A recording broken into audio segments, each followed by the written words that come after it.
We have breaking news on the Bill Cosby retrial. We take a look at an organization that inspires children one book at a time.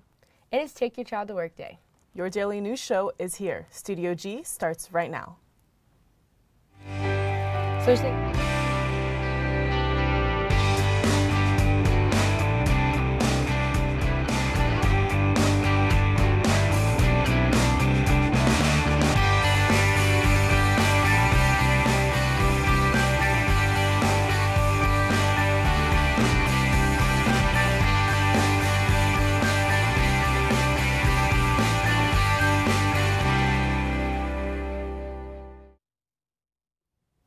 Good afternoon and welcome to Studio G. I'm Drea Austin. And I'm Diana Zainadine. Breaking news this morning: after several months of investigation, Bill Cosby was found guilty of 3 counts of aggravated indecent assault. The 80-year-old comedian remains free on bail until sentencing. We'll have more on this developing story next week. Today is Take Your Child to Work Day, a day meant to teach children about what an adult does in his or her daily life, as well as teach the value of good education. The day is almost 25 years old, and it is celebrated all across the country. If all of you rebels out there might be too old to participate, but to all of you future rebels that might be watching, enjoy your free day off and learn as much as you can from your parents. Facebook just announced that they have turned around the decline of users their website had in America, despite the scandal of Facebook and Cambridge Analytica. Reporter Marisol Ibarra has more on why social media users should care more about their privacy online. Users don't really know how much information Facebook actually has on them. I think they just didn't really know how people were using their systems. And so now I think you're going to see some regulation step in that'll hopefully help us with privacy. There's a lot of people who don't understand the amount of data that companies like Facebook are collecting on people and know what their rights are in terms of that data. I'm even sure that you could pin it down to a generational problem. I think across the board, whether it's baby boomers, Gen X, Gen Y, I don't think anyone is fully cognizant of the issue at hand here in terms of their data. I think it might have something to do with being raised in an environment where your data, you're just always giving information to the internet. I think it's time for everyone to start holding these companies accountable. I think if you watched the congressional hearings with Mark Zuckerberg, there was a lot of these congressmen and senators that didn't even fully understand the way Facebook works. And I think that's true of Americans in general. So I think we all need to really read through our terms of service, be fully aware of what we're doing with our data online. It is advised that social media users read all agreements before signing up, as well as make their social media platforms private. UNLV seniors are getting ready for life after college with their annual summer job and internship fair. On Wednesday, tables and pamphlets packed the student union ballrooms as students were able to come face-to-face with several companies from different career fields. Some of the companies that participated in the fair included the North Las Vegas Police Department, Bank of America, and even the National Guard. Students were provided with information on how to look, apply for open positions, and they were also offered some free merchandise. Some students came dressed to impress with resumes and cover letters for potential recruiters. But the UNLV Career Fair also loaned out business attire for any attendees looking to make a good first impression. According to the National Association of Colleges and Employers Job Outlook 2015 survey, quote, relevant work experience is preferred by the most 75% of employers, and 60% of employers say they prefer work experience gained through an internship or co-op experience. There is something new happening on the Strip. The Monte Carlo has received a name change. The new name is Park MGM. The hotel will undergo a $450 million makeover. MGM recently announced the transformation from Monte Carlo into Park MGM. The new design will include 2,700 luxury rooms. There will be an additional 292 rooms and suites that will be a part of the Nomad Hotel. The Park MGM will be 2 brands in one hotel. This will be exactly like the Four Seasons Hotel inside of the Mandalay Bay Resort. The Nomad Hotel will have an additional drop-off lobby and swimming pool. Renovations are expected to be done by later this year. When we come back, Tessa Carville has your daily weather update. And we sit down with Vicky Soares from Spread the Word, Nevada. Stay tuned. Studio G will be right back. You make friends, you gain skills, you learn how to do all this stuff with audio. It's a fantastic thing. I can grow with everyone and everybody supports me as well as I can support them.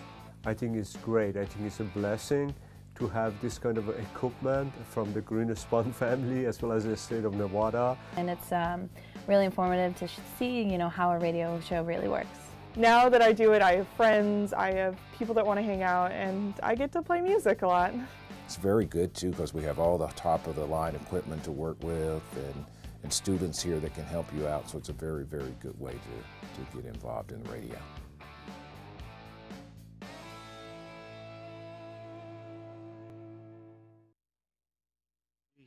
At first it looks overwhelming, and at first it looks like it's a lot of work, but I'll tell you what, it's the most beneficial class I've had at UNLV to date, without a doubt. You get to not only develop stories and work on your interviewing skills, your editing skills, and your shooting skills from a camera perspective, you get to work on all the equipment that's in the studio. So you're working on audio, you're working on directing, tech directing, you get to produce your own show. You can take a 30-minute newscast and make it your own, and that's really cool about Studio G. Like I said, a lot of it seems overwhelming at first, but it is by far the best class I've taken at UNLV since I've been here.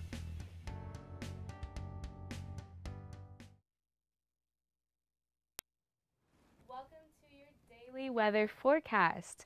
Today is going to be a high of 101, 96, completely sunny, so no need to be worried about the wind. For the picture of the day, we have National Take Your Kid to Work Day.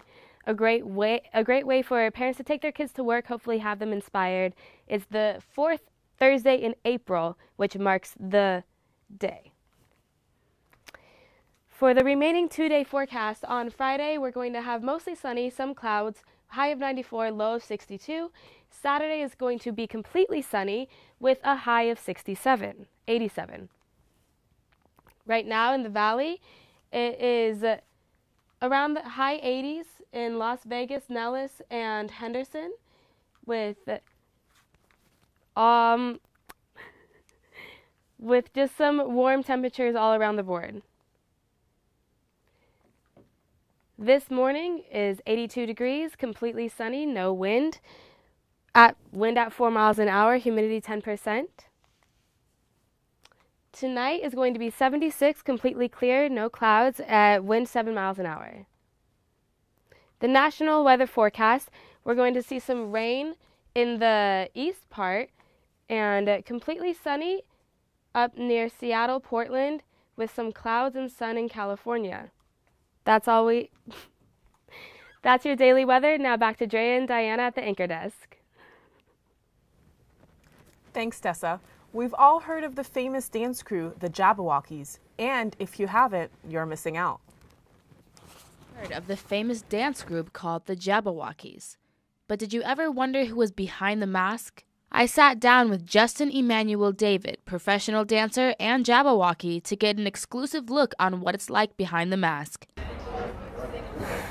My name is Justin Emmanuel David. I'm 28 years old, soon to be 29. My favorite thing about working for the Jabberwockies is that I'm still staying true to my craft, I'm still dancing the way I want to dance, which is like hip-hop, urban dance, breaking. So it's really nice to just still do what you want to do at your work instead of separating yourself between what you do outside of work and what you do at work. So it's really nice that it's one thing. Our current show, Dreams, is basically about not falling into the norm and just becoming a zombie of society, like working your 9 to 5 every day, going home uninspired. It's just about finding that inspiration again as a person and still being a human being and essentially just living your life. And I think what's interesting is that we try to avoid that ourselves doing the show every day because it becomes you know, mundane, like every day, 5 o'clock, show up, dance, do the same routines. I think ultimately what Jabberwockies is trying to do is still preserve the art and the culture of what they do, which is just the mentality wasn't due to do the craziest moves, just to find the right moves that match certain sounds. And that mentality is carried around with Jabberwockies the most. It's just like seeing sounds or like expressing music visually. And I think that's why the gloves and the mask work. I asked Justin what the iconic white mask meant to him. You just feel powerful in the sense that your identity is unknown, because I think one of the main fears people have is just what other people think at face value. But if people don't even know your identity, then you're just kind of fearless in that way. You would think it would be hard showing your emotions with a mask. Justin will demonstrate. Happy. No, it's like you stick your chest out, your arms are a little bit more wide, you can have a nice head tilt. Sad. Like sad, okay, your shoulders are down, head's down, you know. Questioning. Questioning is just like more like quirky, you know, like, what is that? In love. In love. It's just like melting and fully focused, and you're like, my body language is to you, you know what I mean? With Studio G, I'm Tessa Cardwell.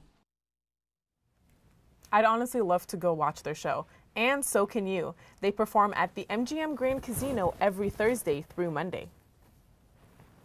The Honors College recently held student council elections. Take a look.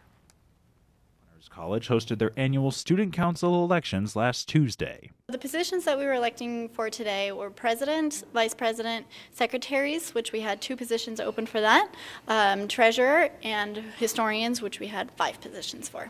The elections took place in the conference room on the first floor of the Honors College, with a house nearly packed with voters. Each of the candidates gave short speeches about why they deserve to be part of the student council. If you elect me to be your president, I will do everything to ensure that I continue the momentum that Mary and Louisa have started, but build onto it with so much more. Thank you. The position of secretary is attractive to me because I form the bridge of communication between the e-board and the Honors College as a whole. I have experience in both social media advertising and in website planning and design for an equine-assisted psychotherapy business at the horse boarding facility that I work at, which is shown here. I'm confident that if I'm elected to this one, it'll be my absolute favorite time. Because of the fact that in serving among the other great members of the HSC in any capacity, I would be helping the new generation of stressed out incoming freshmen in the fall have a little bit of fun in all that stress, like the current HSC helps me. In making their decisions, voters like Trevor Glisson wanted the new administration to carry on the legacy of the old one. The e-board has worked closely with Mary McDonough and Louisa Heskey. Both have been very influential in the Honors College e-board. I expect Santiago to continue their legacies, and I expect the rest of the e-board to follow under his footsteps. The results of the election will be released later this afternoon. For more information, visit the Honors College website at unlv.edu/honors. For Studio G, I'm Connor Glisson. Congrats to all the new members of the Honors College Student Council. A new study finds that SAT and ACT scores are not too effective in predicting a student's overall performance in college. Researchers studied 28 public and private universities that don't require these test scores and tracked the individual records of 956,000 students. They found that schools who go test optional enroll and graduate with a lower income. This includes first-generation students as well as students from more diverse backgrounds. Steve Siverson, a co-author of the study, said that test optional policies are not a definite solution, but, quote, just another way to make college more accessible. When we come back, we'll sit down with Connor in our interview. We'll be right back. Sunday evening jazz. I mainly play a lot of contemporary jazz music from the 1960s up until about 2012, 2013. When I go on, just explain who it was, the name of the song, the name of the artist, maybe the name of the album, their career. I just hope that everybody enjoys it and appreciate it for the kind of music it is and how great it is. My name is Sam, and I host Sunday Evening Jazz on the rebelhd2.com.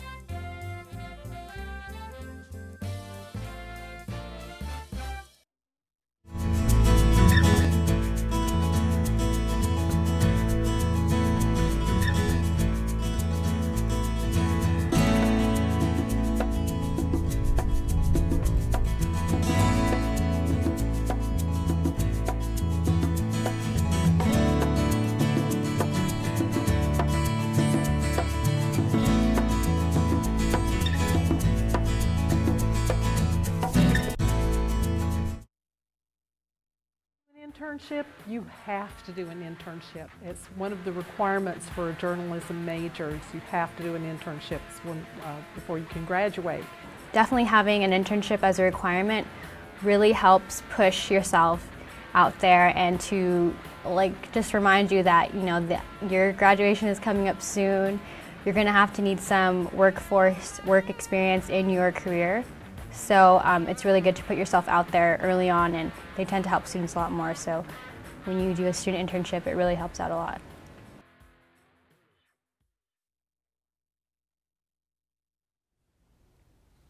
Welcome back to Studio G. Today I'm joined by Vicki Soares, the Director of Marketing and Communications at Spread the Word Nevada. Vicki, welcome to the show. Thank you so much for having me. Okay, so my first question to you is, what exactly is Spread the Word Nevada?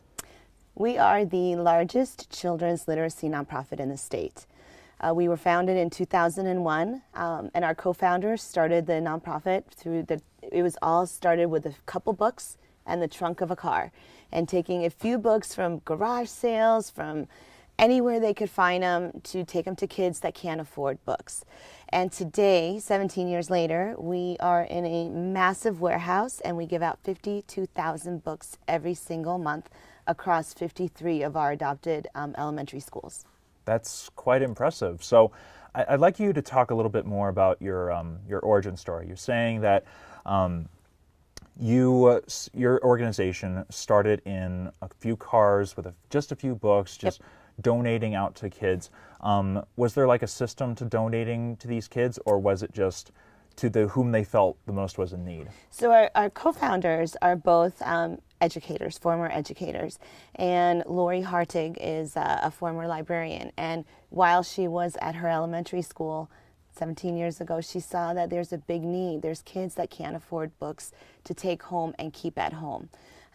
A lot of the families that we serve, they don't have the luxury of going to the library. So something as simple as getting transportation to and from the library is something that they may not have. So what we quickly realized back 17 years ago is that these kids need books to take home and keep at home books, because it also opens up their world, their imagination to the possibilities of what their futures can be. And so with that, it was our two co-founders. They put as many books as they can in their trunks of their car, and they started with one school.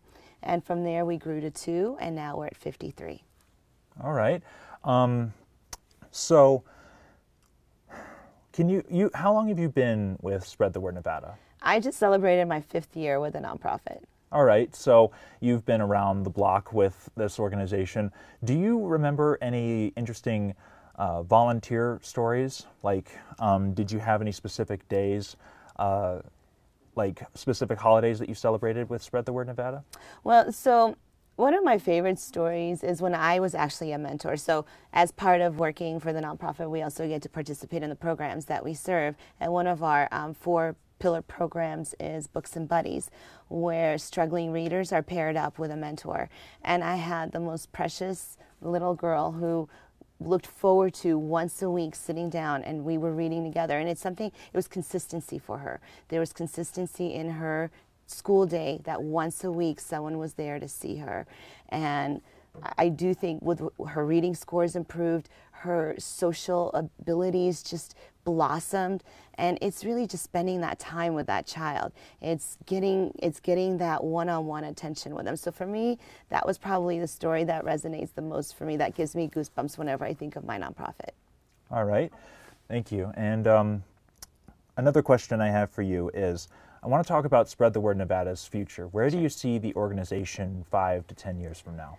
It's a great question. So one of the things that we are really aggressively working towards is launching our Reno presence. And that will be done in the fall of this school year. So in the fall, we're going to have a Reno presence. So that's really big for us because we've been local to Southern Nevada this entire time, and there's a big need up north as well, and we're getting our resources together to make that happen. We're adding more schools in 2 weeks. We're adopting our 54th school. So we are trending at about 7 school adoptions every single year. So there's still about 80 schools on the waiting list. That's how many elementary schools are designated as at risk. And we serve schools that are 86% or higher free and reduced lunches. So we do go to the really the communities that need our services the most. Thank you very much, Thank Ms. you. Soares, for coming in today. If you want to get involved, go to spreadthewordnevada.org. We'll be right back with more Studio G. We are member supported. KUNV 91.5, The Source. Here's why you should become a member.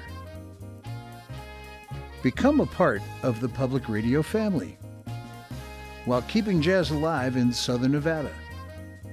Every member receives a discount card to businesses and restaurants around the valley, along with a premium of KUNV branded items. Exclusive access to KUNV ticket giveaways for concerts and events. And private members-only events with prominent musicians such as Paul Taylor, Vincent Ingala, and many more. We are 91.5 The Source, and that source is you. So become a member today. 30-minute show that airs every Tuesday evening at 91.5. You're going to hear Dr. Gary Larson along with our regular contributors talking about what matters to our community. And not only what matters, but why does it matter? We look at our community as a whole, but we also pay special attention to what's happening here at UNLV because that's our home as well. So looking at our metropolis through the lens of a radio show really gives us the unique perspective to tell a story through words and through people, and I think it makes for a great program.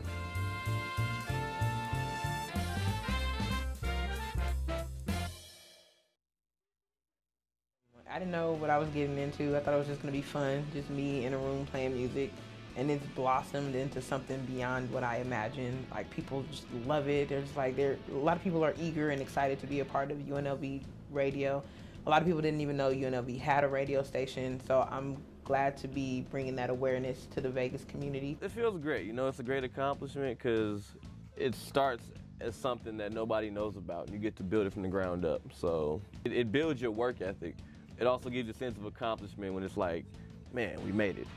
We did something. We made something that nobody else has made. So it's great to be part of the student community and having to bring something to the student body with music, which is one of my passions.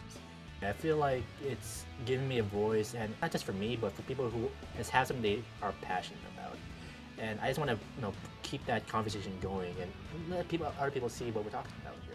It's amazing to have an opportunity to play whatever it is that you want to play. It's also a great way to connect and meet with new artists, great people, just music lovers in general. What's up, it's your girl Scribe Cash. This is the Prince Madison. This is the Takeover. Played by the Video Games Live Orchestra. Yeah, on Twitter, @MilesLowMusic and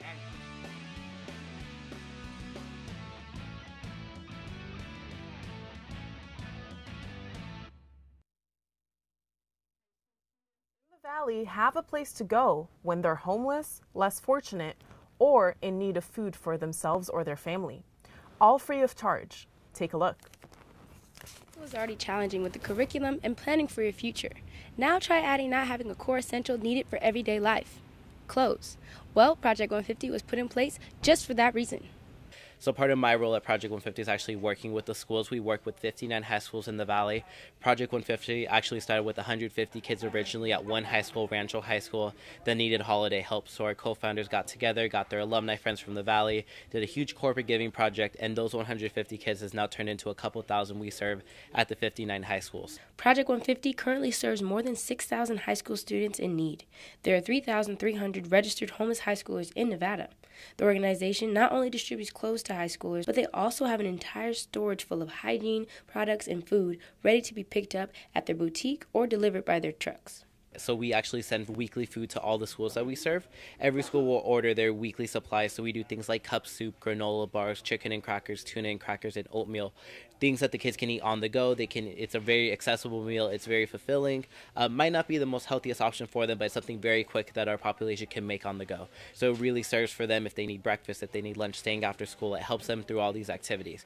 Through generous donors, the organization was able to open a boutique right here in the Valley. One where students can not only shop for clothes, shoes, bras, school supplies, etc., all free of charge. The students can come once a month to shop for free, take home a bag of hygiene products and food for the month for themselves and their family. We've had a lot of people kind of help out with the setting of it that we have here to make sure that it looks like a boutique and a shopping experience, thanks to a lot of our supporters. And so that's kind of where it came about. And the name Betty's actually came from one of our big-time donors as well as family supporters. So students all around the valley can come to our Betty's Boutique, which is open Tuesday through Friday from 1:30 to 4:30. All they have to do is show their student ID, and they come in and get their clothes and accessories and all that for free. We don't ask for any other documents, just a student ID. Project 150 is seeking volunteer help to serve in their volunteer center in area high schools and to assist to support homeless students. For Studio G, I'm Drea Austin.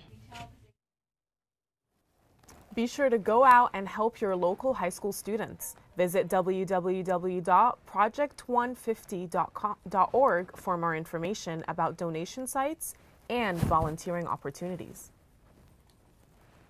Finally, this afternoon, Mayor Carolyn Goodman banned the color teal in honor of the Vegas Golden Knights heading into the round 2 of the playoffs against the San Jose Sharks, whose team color just so happens to be teal. Banning the color was a joke, but hashtag no teal is trending in Las Vegas. The Knights face off against the Sharks tonight is at 7 p.m. I honestly think that is so extra. Like you're really banning a color. Too much. I honestly think, and I think Connor wore teal probably just to like prove a point. I think he was trying to make a statement. I just feel like that's just doing too much. Teal is such a great color. You know, we don't like the Sharks, but still. Thanks for joining us on today's edition of Studio G. Join us next week for our last set of shows of the semester. That's crazy. Seize the day, Rebels.